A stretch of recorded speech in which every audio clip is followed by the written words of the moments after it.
بسم الله الرحمن الرحيم والنجم إذا هوى ما ضل صاحبكم وما غوى وما ينطق عن الهوى إن هو إلا وحي يوحى علمه شديد القوى ذو مرة فاستوى وهو بالأفق الأعلى ثم دنا فتدلى فكان قاب قوسين أو أدنى فأوحى إلى عبده ما أوحى ما كذب الفؤاد ما رأى أفتمارونه على ما يرى ولقد رآه نزلة أخرى عند سدرة المنتهى عندها جنة المأوى إذ يغشى السدرة ما يغشى ما زاغ البصر وما طغى لقد رأى من آيات ربه الكبرى أفرأيتم اللات والعزى ومناة الثالثة الأخرى ألكم الذكر وله الأنثى تلك إذا قسمة ضيزى إن هي إلا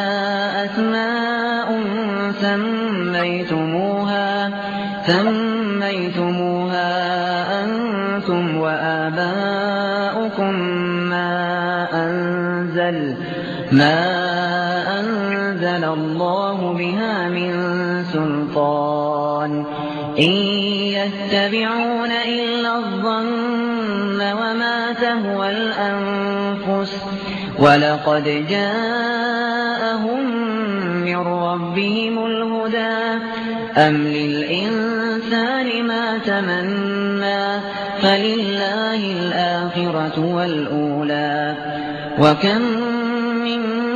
ملك في السماوات لا تغني شفاعتهم شيئا إلا من بعد أن يأذن الله لمن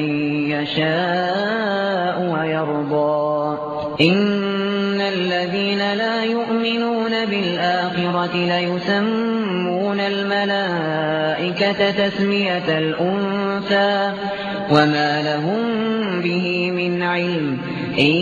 يتبعون إلا الظن وإن الظن لا يغني من الحق شيئا فأعرض عمن تولى عن ذكرنا ولم يرد إلا الحياة الدنيا ذلك مبلغهم من العلم إن ربك هو أعلم بمن ضل عن سبيله وهو أعلم بمن اهتدى ولله ما في السماوات وما في الأرض ليجزي الذين أساءوا بما عملوا ويجزي الذين أحسنوا بالحسنى الذين يجتنبون كبائر الإثم والفواحش إلا اللمم إن ربك واسع المغفرة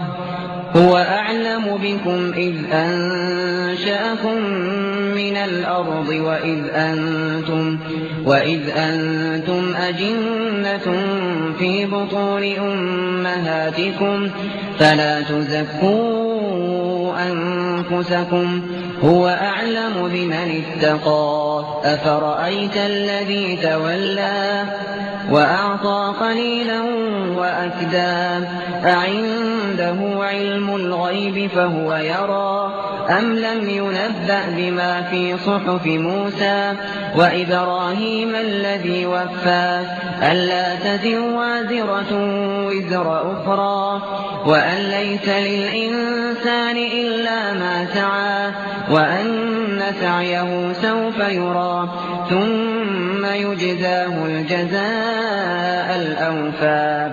وأن إلى ربك المنتهى وأنه هو أضحك وأبكى وأنه هو أمات وأحيا وأنه خلق الزوجين الذكر والأنثى من نطفة إذا تمنى وأن عليه النشأة الأخرى وأنه هو أغنى وأقنى وأنه هو رب الشعرى وأنه أهلك عادا الأولى وثمود فما أبقى وقوم نوح من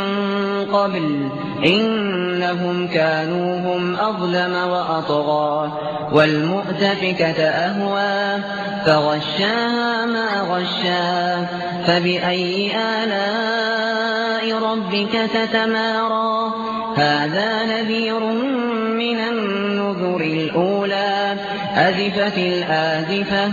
ليس لها من دون الله كاشفة أفمن هذا الحديث تعجبون وتضحكون ولا تبكون وأنتم سامدون فاسجدوا لله واعبدوا